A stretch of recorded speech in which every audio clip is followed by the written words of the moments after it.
Hola, vamos a ver hoy un tema de hidrodinámica. Nos vamos a referir a los fluidos reales o viscosos. Justamente esa es la diferencia. Los fluidos reales presentan una característica, una propiedad llamada viscosidad. Esto les va a provocar una resistencia, una disminución de la fluidez y se van a desplazar más lentamente, digamos, ¿sí? Esta viscosidad es una característica que depende, en primer lugar, de cada líquido, ¿sí? O sea que cada líquido tiene un valor, un coeficiente diferente de viscosidad. Y por otro lado, para un mismo líquido varía con la temperatura. Por lo general, al aumentar la temperatura, disminuye la viscosidad, ¿sí? La viscosidad se puede expresar en base a un coeficiente que va a ser característico de cada sustancia y que se puede expresar en una unidad denominada Poise o centipoise. El Poise equivale en el sistema internacional a 0,1 pascal por segundo. Cada centipoise es la centésima parte del Poise y equivale a la milésima parte del pascal por segundo, ¿sí? Bueno, digamos que la resistencia hidrodinámica, que sería equivalente, digamos, al rozamiento que vimos en sólidos, depende de dos cosas.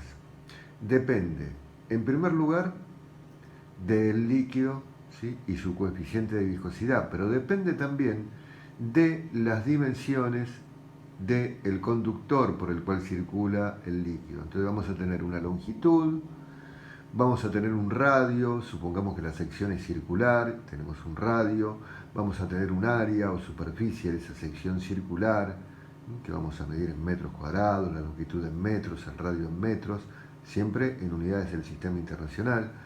Y vamos a tener, como dijimos, el coeficiente de viscosidad que vamos a medir en pascal por segundo. Bueno, si tenemos todos estos elementos, podemos calcular la resistencia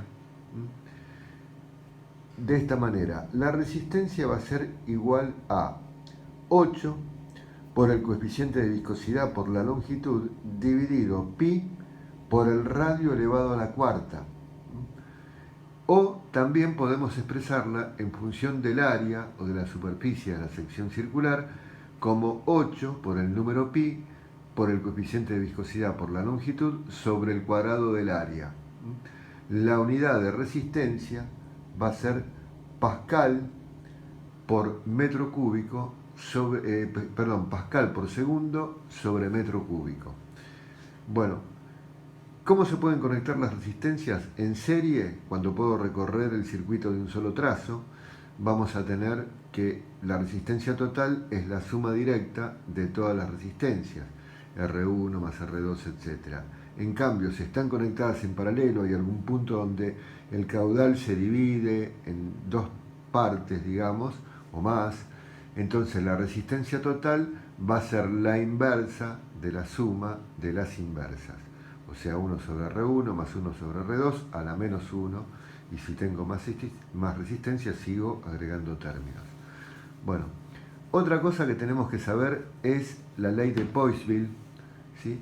Que se refiere a la relación entre diferencia de presión, caudal y resistencia hidrodinámica. Esta ley establece que la diferencia de presión es directamente proporcional al caudal y a la resistencia hidrodinámica. Así que tendríamos que la diferencia de presión va a ser igual al producto entre el caudal Q por la resistencia. Bueno, también nos puede aparecer en el problema, nos pueden pedir que averigüemos la potencia. Bueno, para averiguar la potencia hidrodinámica, vamos a multiplicar o el caudal por la diferencia de presión por caudal, o si no podemos hacer la diferencia de presión al cuadrado sobre la resistencia, o el caudal al cuadrado por la resistencia. La potencia la vamos a medir en watts, como siempre, y el watt, recuerden que es joule sobre segundo. Bueno, con todo esto, ¿sí?, podemos resolver problemas, ¿sí? Vamos entonces a proceder a resolver algún problema como ejemplo, donde aplicaríamos todas estas ecuaciones. Bueno, el ejemplo que vamos a ver está extraído del final virtual de biofísica que se tomó en el primer cuatrimestre del año 2020. Y bueno, vamos a ver, es un problema muy fácil. Dice que una bomba alimenta un circuito formado por un tubo horizontal de sección circular S. Por el circuito circula un líquido de viscosidad no despreciable. La bomba posee un caudal constante Q y desarrolla una potencia P. Si el tubo se obstruye parcialmente, disminuyendo su sección a 0,6 S, la potencia que debe entregar la bomba para mantener el mismo caudal es, bueno, es un problema donde no tenemos datos numéricos, no tenemos cantidades, es un problema más de desarrollo teórico, y vamos a partir de lo siguiente. Como nos habla de potencia, recordemos que la potencia, como vimos anteriormente, se puede calcular de distintas maneras. Nosotros podemos calcular la potencia, ¿sí?, como el cuadrado del caudal multiplicado por la resistencia hidrodinámica. De acá podemos deducir que el caudal elevado al cuadrado es igual a la potencia P dividido por la resistencia. Bueno, como me están diciendo que el caudal se mantiene constante, el caudal final es igual al caudal inicial. Y entonces, si yo elevo al cuadrado los dos miembros, la igualdad se conserva. Caudal final al cuadrado igual a caudal inicial al cuadrado. Por lo tanto, vamos a tener que la potencia final sobre la resistencia final va a ser igual a la potencia inicial sobre la resistencia inicial. Entonces, de acá podemos deducir que la potencia final es igual a la potencia inicial sobre la resistencia inicial por la resistencia final. Bueno, y en base a esto vamos ahora a resolver el problema. Vamos a resolver reemplazando, utilizando la fórmula de potencia. Como vean las secciones, uso la fórmula en función de las áreas, de las secciones. Entonces, la potencia final va a ser igual a la potencia inicial es P. La resistencia inicial es 8 por pi, por el coeficiente de viscosidad por la longitud, dividido S al cuadrado, multiplicado por la resistencia final, que va a ser 8 por pi, por el coeficiente, por la longitud, sobre 0,6 S elevado al cuadrado.